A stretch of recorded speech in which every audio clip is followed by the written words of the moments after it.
On y va pour la règle des 5 M, qui est une règle qui permet de rechercher méthodologiquement les causes d'un problème ou d'un dysfonctionnement pour qu'on puisse après proposer des mesures préventives. Donc, les 5 M sont la main-d'œuvre, les milieux, le matériel, la matière première et les méthodes. En grosso modo, la règle des 5 M permet de tracer l'inventaire des causes de non-qualité pour permettre ainsi de remonter à l'origine de la contamination des denrées par des micro-organismes, par exemple. Maintenant, on va voir plus en détail chaque M et je vais vous donner des exemples pratiques concernant ces M. Donc, on va commencer par la matière première. La matière première, dans notre cas, dans la cuisine collective, ça seront les denrées alimentaires, les légumes, les fruits, la viande, les poissons. Concernant la matière première, la première exigence concerne les fournisseurs.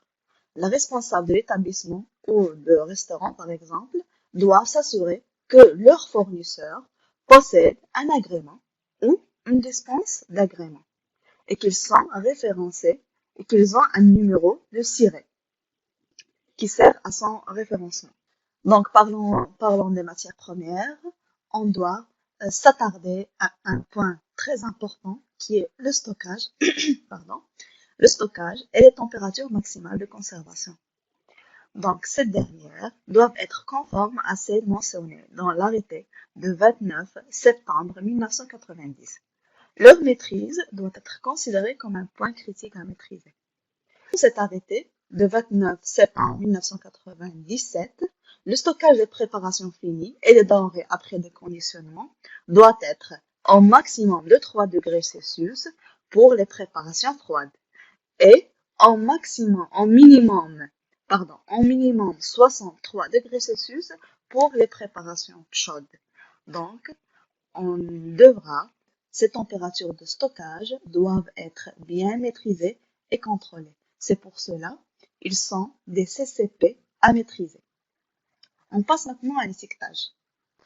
L'étiquetage doit permettre de connaître la date, par exemple, de l'utilisation prévue des préparations conservées. L'étiquetage est contrôlé dès la réception des denrées alimentaires jusqu'à la conservation en entrepôt, par exemple. L'étiquetage des produits alimentaires préemballés doivent obligatoirement mentionner en français un certain nombre d'informations, comme la dénomination de produit, l'identification de l'entreprise qui commercialise la denrée ou du prestataire qui l'a emballé, par exemple, le numéro de lot de fabrication qui sert à remonter la traçabilité, qui est un point très très important, la date de consommation, DLC pour les denrées périssables ou DDM pour les produits de longue conservation. Les denrées périssables, comme par exemple les poissons, par exemple. Et les DDM, les produits de longue conservation comme les conserves, par exemple. La quantité nette du produit. L'origine, en particulier, pour les viandes préemballées. La liste des ingrédients présents dans le produit. Et la liste des ingrédients allergènes. Le titre alcoométrique pour les boissons alcoolisées. Et le mode d'emploi dans le cas d'un usage ou d'un mode de conservation spécifique de denrées alimentaires. Et la déclaration nutritionnelle, l'énergie et nutriments comme les matières grasses, les acides gras saturés, les glucides, les sucres, les protéines, le sel, etc. Les denrées alimentaires non préemballées, les exigences obligatoires concernant l'étiquetage sont la dénomination de produit, l'état de produit, notamment s'il a été décongelé, comme par exemple pour les crevettes, les allergènes présents dans le produit. Donc, il y en a en nombre de 3. La dénomination, l'état de produit et les allergènes. Et en cuisine, les exigences concernant l'étiquetage sont sous forme des fiches. On assiste à des fiches de refroidissement rapide des denrées alimentaires ou bien des fiches de remise en température Et ces fiches doivent être utilisées et visées par le personnel opérateur et responsable, par exemple responsable de contrôle qualité. L'alimentation en eau fait partie aussi de la matière première, car elle entre dans le circuit de préparation des denrées alimentaires. Donc l'établissement doit disposer d'une attestation de potabilité de l'eau ou, à défaut, une attestation de raccordement au réseau public. L'établissement doit réaliser des analyses microbiologiques par un laboratoire agréé portant sur l'eau un contact direct ou indirect avec les denrées alimentaires, en faisant référence au point de prélèvement se trouvant dans les locaux de l'unité de restauration. Vous expliquer une chose concernant plus spécifiquement la viande bovine, parce que la viande bovine a des exigences spécifiques en matière d'étiquetage. Les mentions ci-dessous qu'on va voir doivent être portées à la connaissance du consommateur de façon lisible et visible par l'affichage ou indication sur la carte, par exemple, ou sur le menu, ou d'autres supports. Donc, les indications sont, premièrement, l'origine, le nom du pays de l'origine, lorsque la naissance ou bien l'élevage et l'abattage du bovin ont eu lieu dans le même pays, ou bien né et élevé, le nom de pays de naissance et le nom de pays d'élevage lorsque ce bovin est né dans un pays différent duquel il est élevé ou abattu, par exemple. Nous, en gestion de reste alimentaire, par exemple. Donc, il est possible de remettre à une consommation ultérieure le reste des préparations qui n'ont pas été consommées.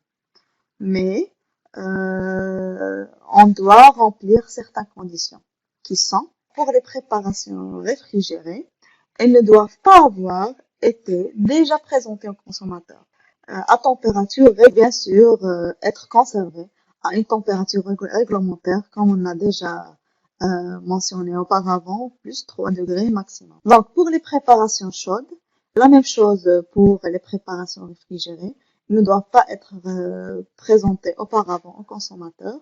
Elles doivent être conservées à température réglementaire qui est plus 63 degrés Celsius et aussi ils doivent être refroidis rapidement.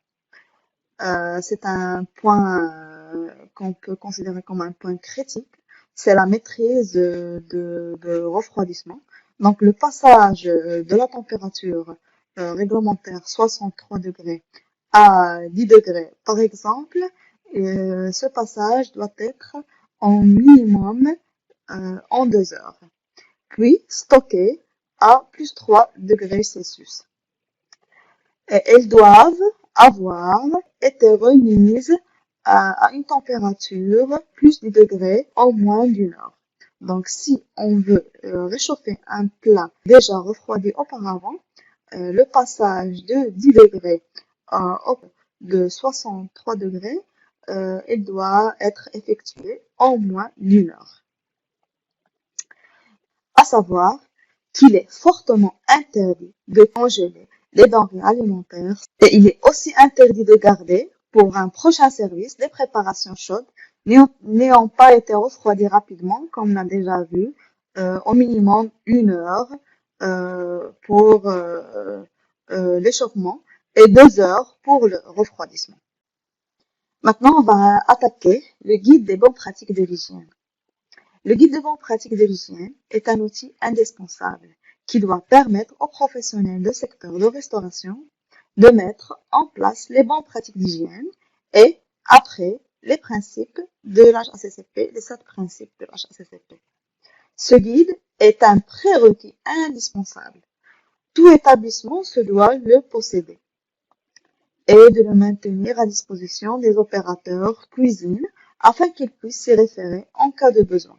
Donc, concernant l'aménagement des locaux qui entre dans le guide des bonnes pratiques d'hygiène, on trouve la marche en avant.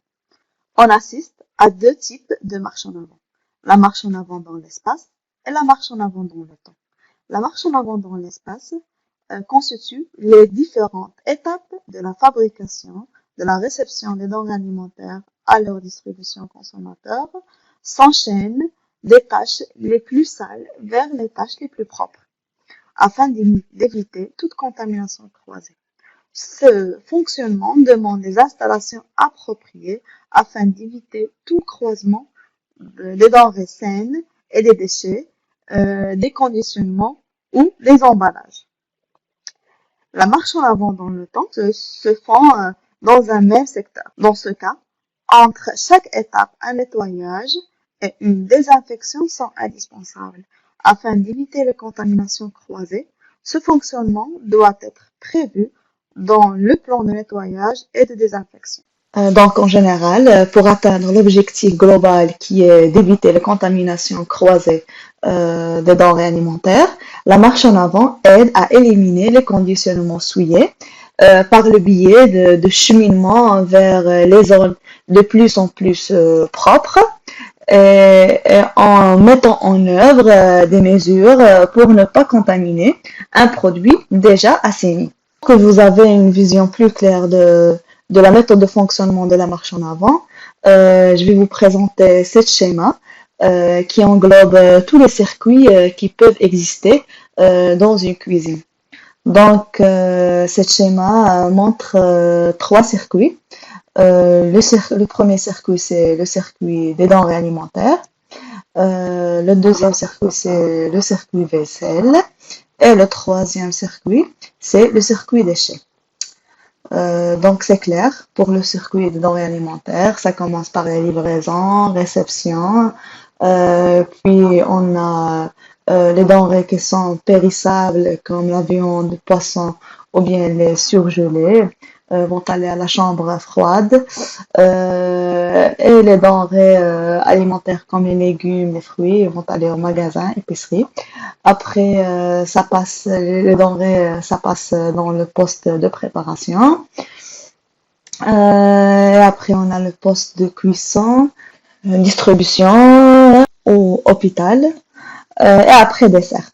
Donc, comme vous voyez, depuis l'étape de la cuisson, qui est la première étape de la manipulation des denrées alimentaires, on voit le début de circuit vaisselle propre.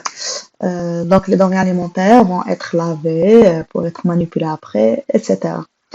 Et bien sûr, la vaisselle engendre aussi une vaisselle sale. Donc, on aura deux flux. Le flux entrant de l'eau propre, vaisselle propre, et le flux sortant, qui est la vaisselle sale. En parallèle de ce flux, on trouve le flux de déchets. On entend par déchets les emballages issus de la réception des denrées, par exemple, les déchets issus d'entrepôts réfrigérés, les déchets de la poubelle de la cuisine, les eaux grasses issues de nettoyage et désinfection de matériel, par exemple. Les déchets n'empruntent pas le flux propre des denrées alimentaires. Ils ont un circuit propre à eux. On a vu la marche en avant, maintenant on va voir la réception. Cette étape de la réception, on doit avoir une fiche de réception. Dans cette fiche, on prévoit une série de points à surveiller. La date du jour, le nom de fournisseur, le type de denrée livrée. On prend leur température à cœur, pas juste à l'extrémité du produit, par exemple.